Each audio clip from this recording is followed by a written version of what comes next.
वालेकुम students, I am your biology teacher. Hope so आप सब खैरियत से होंगे।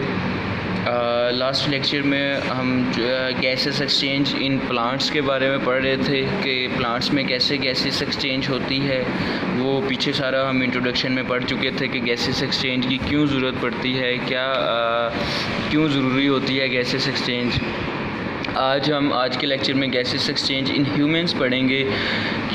चूँकि ह्यूमंस एक कॉम्प्लेक्स एनिमल्स है, इसके अंदर डिफरेंट सिस्टम जो हैं वो पाए जाते हैं डिफरेंट एक्टिविटीज़ के लिए, और वो सिस्टम मिलके एक इंडिविजुअल बनाते हैं। इसी तरह जो गैसेस एक्सचेंज का है वो भी एक सिस्टम इसको जो है वो चला रहा है, और उस सिस्टम को हम रेस्पिरेटरी सिस्टम बोलते हैं। इस रेस्पिरेटरी सिस्टम के ज़रिए जो है ये गैसेस एक्सचेंज होती है। अब इस रेस्पिरेटरी सिस्टम में बहुत सारे ऑर्गन्स इन्वॉल्व होते हैं, बहुत सारे पार्ट्स मौजूद होते हैं। अब इसलिए इस रेस्पिरेटरी सिस्टम को हमने 2 पार्ट्स में डिवाइड कर लिया है। वो 2 पार्ट्स हैं air passage way and lungs. Air passage वे जो है वो हमारा ऐसा रास्ता है, पैसेज है, जिसके ज़रिए एयर बाहर इन्वायरमेंट से मूव करती है हमारी बॉडी में, और हमारी बॉडी में डिफरेंट पार्ट्स से होती हुई लंग्स तक जाती है। अब लंग्स जो है वो ऐसा पोर्शन है जहाँ पर गैसेस एक्सचेंज हो रही है, ठीक है। गैसेस एक्सचेंज होने के बाद अगेन जो हमने गैस रिलीज़ करनी है, चूँकि हमें पता है हमें ऑक्सीजन चाहिए होती है एयर से, हम ऑक्सीजन जो है वो रख लेते हैं लंग्स में गैसेस एक्सचेंज के दौरान, और गैसेस एक्सचेंज में कार्बन डाइऑक्साइड को हमने अपनी बॉडी से रिमूव करना होता है। फिर वो कार्बन डाइऑक्साइड जो है उसी रास्ते के ज़रिए, उसी पैसेज वे के ज़रिए जो है हमारी बॉडी से बाहर निकलती है, ठीक है जी। ये एक रास्ता है। अब इस पैसेज वे को हमने डिवाइड किया है डिफरेंट पार्ट्स में। इस पैसेज वे को हमने डिफरेंट पार्ट्स में डिवाइड किया है, जिसमें पहला हमारे पास पार्ट है नोज़। फर्स्ट ऑर्गन है नोज़। अब उस फर्स्ट ऑर्गन नोज़ को हम देखते हैं कि उसके कुछ पॉइंट्स हैं, हम पॉइंट्स के साथ साथ चलते जाते हैं। The nose encloses the nasal cavity, means कि ये नोज़ है सपोज, ठीक है। अब ये नोज़ जो है ये कहता है कि इनक्लोजेस द नेज़ल कैविटी, मींस कि ये नोज़ का अंदर वाला पोर्शन जो है ये सारी की सारी से हम क्या कहेंगे, नेज़ल कैविटी, ठीक है। अब ये नेज़ल कैविटी जो है सेकंड पॉइंट है, it opens to the outside through the opening called nostrils. अब ये नोज़ जो है ये ओपन होता है हमारी बॉडी में नोस्ट्रिल के ज़रिए। बाहर जो हम 2 सुराख दिखने में मिलते हैं वो क्या है, नोस्ट्रिल्स। इन नोस्ट्रिल्स के ज़रिए हमारी बॉडी में ये ओपन होता है, नेज़ल कैविटी में ओपन होता है, और इनके ज़रिए हवा जो है नेज़ल कैविटी में एंटर होती है। नेक्स्ट पॉइंट है, it divides into 2 portion by wall. अब ये जो नेज़ल कैविटी है ये डिवाइड हो जाती है 2 पोर्शन में, किसके ज़रिए, एक वाल के ज़रिए, एक दीवार के ज़रिए, ठीक है, जो नेज़ल कैविटी के लास्ट तक जाती है। नेक्स्ट है, each portion is lined by fine hairs and mucus which filter dust particles from air. क्या है कि हर पोर्शन, दोनों मीन्स 2 पोर्शन बन गए, लेफ़्ट और राइट पोर्शन बन गए। अब दोनों पोर्शन जो है वो किसके ज़रिए लाइंड हैं, हेयर के साथ, ठीक है, हेयर के साथ लाइंड है। सेकंड वो कहता है कि म्यूकस प्रोड्यूस करने वाले ग्लैंड्स मौजूद होते हैं दोनों पोर्शन में।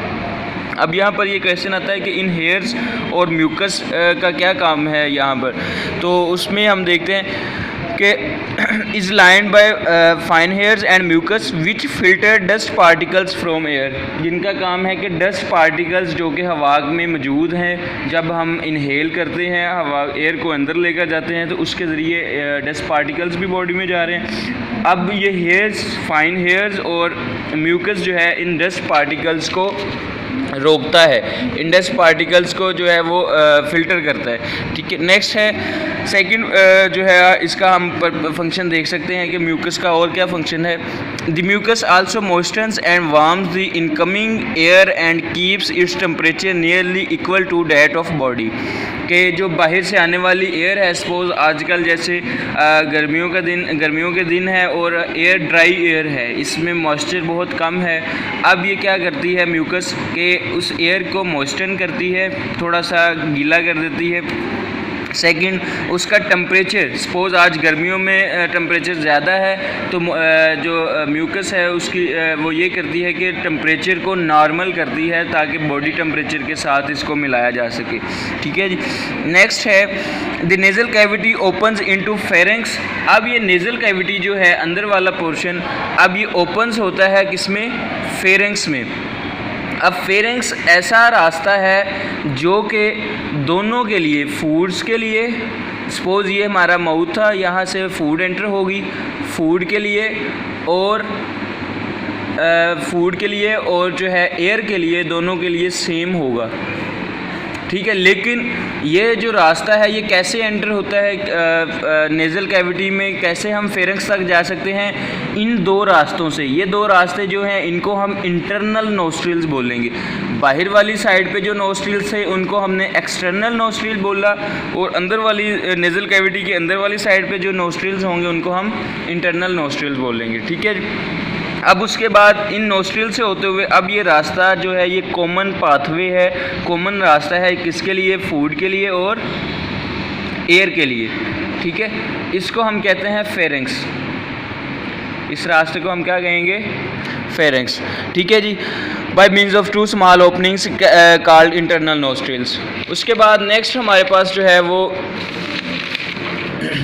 फेरेंक्स क्या होता है? Pharynx is a muscular passage and common for both food and air. ठीक है जी। मस्कुलर पैसेज है, मींस कि मसल्स का बना हुआ है। मसल्स आपने पढ़ा हुआ है कि मसल, ये मस्कुलर, इसकी जो वाल्स हैं वो मसल हैं, तो मस्कुलर पैसेज है और दोनों के लिए, एयर और फूड के लिए कॉमन है। It extends to the opening of oesophagus and larynx. और ये कहाँ तक जाता है? इसोफेगस और लेरिंक्स की ओपनिंग तक ये जाता है। इसोफेगस क्या है? इसोफेगस अब फूड किनाल है, यहाँ से फूड, ये दोनों के लिए ये रास्ता जो है ये कॉमन है फूड और एयर के लिए। उसके बाद फूड किनाल अलग हो जाती है और विंड किनाल जो है वो अलग हो जाएगी। मीन्स ये हमारे पास बैक साइड पे फूड किनाल होती है और फ्रंट साइड पे विंड किनाल होगी। उसको हम देखते हैं कि वो क्या होती है। ठीक है। अब फेरेंक्स इसोफेगस और लेरिंक्स तक जाता है। लेरिंक्स लेकिन क्या है? The air goes from pharynx into larynx through glottis, which is a narrow opening at the floor of pharynx which leads into larynx. अब कहता है कि ये फेरेंक्स इसोफेगस में तो चला गया, वो तो हमने देख ली, जो फूड किनाल जहाँ से स्टार्ट होती है उसको हम इसोफेगस कहते हैं। उसके बाद जो फेरेंक्स है कहता है कि ये जाता है लेरिंक्स तक। अब लेरिंक्स क्या है? लेरिंक्स कहता है कि नेक्स्ट जो एयर पाइप का एयर जहाँ से गुजरनी है उस वो रास्ता है, लेकिन वो रास्ता स्टार्ट कहाँ से होता है? एक नैरो ओपनिंग से। ये छोटी सी नैरो ओपनिंग होती है, उस नैरो ओपनिंग को क्या नेम दिया? ग्लोटस। ठीक है। अब साथ में आपको बताता जाऊं कि इस ग्लोटस के ऊपर एक टिश्यू का बना हुआ फ्लैप होता है। अब इस फ्लैप का क्या पर्पस है? इसका क्या मकसद है? कि ये जो फूड पार्टिकल्स ऊपर से आ रहे हैं, उन फूड पार्टिकल्स को एयर पाइप में जाने से रोकता है। ठीक है। ये फ्लैप जो है इसका क्या काम है कि ऊपर से आने वाले फूड पार्टिकल्स को एयर पाइप में जाने से रोकेगा। फिर कहाँ जाएंगे ये फूड पार्टिकल्स? फूड पाइप में। ठीक है। अब ये जो फ्लैप है इसका नेम है एपिग्लोटस। इसको क्या कहेंगे हम? एपिग्लोटस।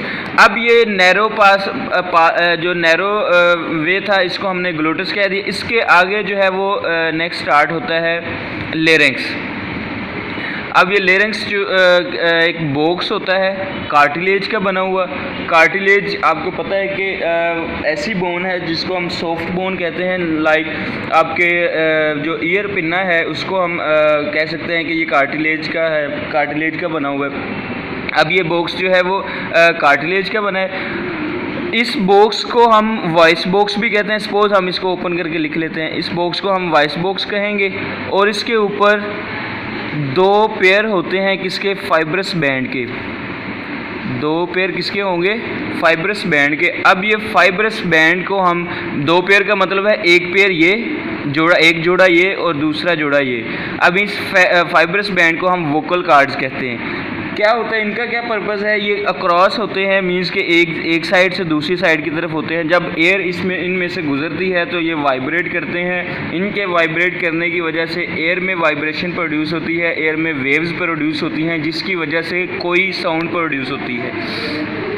अब साउंड प्रोड्यूस हो रही है हर एनिमल्स में, लेकिन इंसानों में क्या है कि हमारी स्पेशल टाइप की मूवमेंट होती है, जाज़ की, हमारी टंग की, हमारी चीक्स की, जिसकी वजह से एक स्पेशल टाइप की जो है वो साउंड प्रोड्यूस होती है, जिसको हम स्पीच कहते हैं। कि जो भी हम वर्ड्स बोल रहे हैं वो किसकी वजह से हो रही है, वो स्पेशल टाइप की मूवमेंट जो है हमारी जाज़ की, हमारी टंग की, हमारे चीक्स की, उसकी वजह से ये स्पेशल टाइप के हम जो है वर्ड्स बोल पा रहे हैं। अगर ये स्पेशल टाइप की मूवमेंट बाकी एनिमल्स में भी हो तो वो भी इसी हमारी तरह बोल सके, लेकिन ये जस्ट इंसानों में है, इसलिए इंसान जो है वो अपने वर्ड्स प्रोड्यूस कर सकते हैं। जो बाकी जानवर हैं उनमें ये नहीं होती, इसलिए उनमें जस्ट साउंड प्रोड्यूस होती है। ठीक है जी। उसके बाद लेरेंक्स कंटिन्यू टू ट्रैकिया, ये लेरेंक्स एक बॉक्स था, उसके बाद ये कंटिन्यू रहता है किसके आगे, ट्रैकिया आगे स्टार्ट हो जाता है। ठीक है जी। ट्रैकिया क्या है, ये विंड पाइप है, इसको हम विंड पाइप कहते हैं, और इसकी लेंथ है आलमोस्ट 12 सेंटीमीटर इसकी लेंथ है। और ये इसोफेगस, ये जो फूड कैनाल है इसकी फ्रंट पे होता है मौजूद। ठीक है, इसोफेगस की फ्रंट पे मौजूद होगा। और इसके बारे में there are C shaped cartilaginous rings, means के इसके ऊपर कहता है कि सी शेप्ड जो बने हुए कार्टिलेज के रिंग होते हैं। अब इनका भी स्पेशल पर्पज़ है यहाँ पर कि ये क्यों मौजूद होते हैं सी शेप्ड। ये सी शेप्ड कार्टिलेज रिंग्स जो सॉफ्ट बोन के बने हुए होते हैं, ये होते हैं कि इसको प्रोटेक्ट करने के लिए कि ये कोलैप्स, ये विंड पाइप जो है वो कोलैप्स ना हो पाए। कोलैप्स कैसे होगा, आपको मैं सिंपल एक एग्जांपल देता हूँ। जैसे कि बैलून है हमारे पास, उसके अंदर आप हवा भर दे तो वो फूल जाता है, जब उसमें से आप हवा निकालते हैं तो वो कोलैप्स हो जाता है, साथ जुड़ जाता है। सिमिलरली ये विंड पाइप के साथ भी है, अगर ये कार्टिलेज रिंग ना मौजूद होते तो ये पॉसिबिलिटी थी कि ये कोलैप्स हो जाता है, ये विंड पाइप जो है वो साथ जुड़ जाता।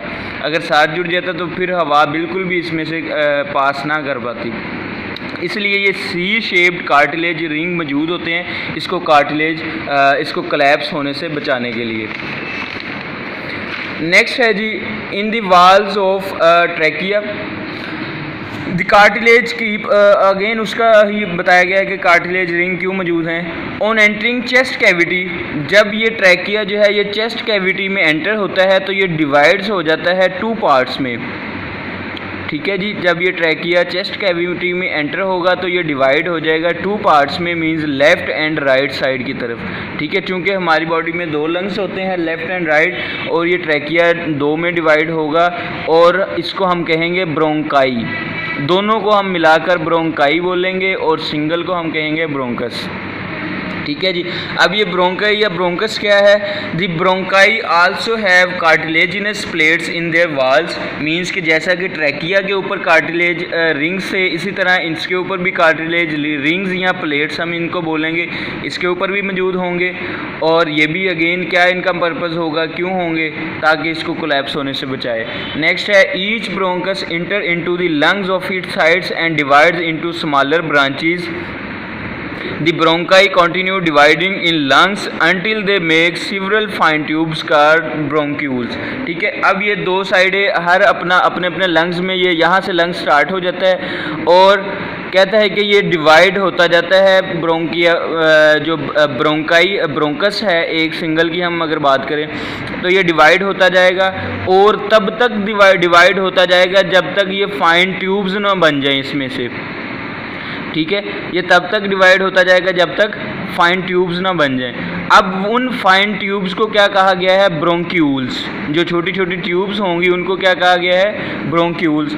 इवन के वो कहता है कि यहाँ तक ये फाइन ट्यूब्स जो हैं इनके ऊपर भी कार्टिलेज रिंग्स मौजूद होता है, लेकिन जैसे जैसे ये फर्दर फाइन ट्यूब्स बनती जाएंगी जिनको हम अब ब्रोंक्यूल्स के बारे में देखते हैं। Bronchioles are fine tubes, the bronchioles progressively lose the cartilage as they become narrower. जैसे जैसे ये मज़ीद छोटी होती जाएंगी ट्यूब्स तो इसके ऊपर से ये कार्टिलेज रिंग जो है ये ख़त्म हो जाएगा। ठीक है, उसके बाद फर्दर ये डिवाइड होंगी फर्दर ये स्मॉल ट्यूब्स फाइन ट्यूब्स में डिवाइड होती जाएगी, बहुत छोटी ट्यूब्स होती जाएंगी और उनको हम फाइन ट्यूब्यूल्स बोलेंगे और उसके लिए हमने स्पेसिफिक नेम रखा है एल्व्यूलर डक्ट्स। ठीक है, एल्व्यूलर डक्ट मींस के ऐसा रास्ता जो कि एल्व्यूलाई तक जाता है। डक्ट को बोलते हैं ऐसी नाली जो कि एल्व्यूलाई तक जाएगी। अब क्या कहता है, each alveolar ducts opens into a cluster of pouches called alveoli. Means के हर जो एल्व्यूलर डक्ट है वो ओपन होती है किसमें, clusters of pouches. Cluster of pouches में जो है वो ओपन होगी। सपोज ये है हमारे पास, तो ये क्लस्टर ऑफ पाउचेस में ओपन हो रही है। अब ये जिसको हम कहते हैं, ये सपोज हमारे पास ये क्लस्टर है, इसमें ये ओपन हुई और इसको हम कहते हैं एल्व्यूलाई। सिंगल जो है उसको हम एल्व्यूलस कहेंगे। सपोज ये हमारे पास एक पाउच है, हम इसको ओपन करके बड़ा करके जूम करके देखते हैं, ये हमारे पास एक पाउच है जिसको हम एल्व्यूलस बोलेंगे। ठीक है, अब इसको थोड़ा सा हम देख लेते हैं एल्व्यूलाई के बारे में। It is a pouch like structure. Pouch कहते हैं थैली नुमा स्ट्रक्चर, सैक लाइक स्ट्रक्चर। जैसे कि आपका मोबाइल का पाउच होता था, ठीक है, आप उस वो थैली की तरह होता था, उसके अंदर आप मोबाइल रखते हो। इसी तरह ये थैली नुमा होता है, एक साइड से ओपन, बाकी साइड से ये बंद होता है, इसलिए हम इसको पाउच लाइक स्ट्रक्चर बोलते हैं। The alveoli forms the respiratory surface in human body. अब वो ये कहता है कि ये जो एल्व्यूलाई है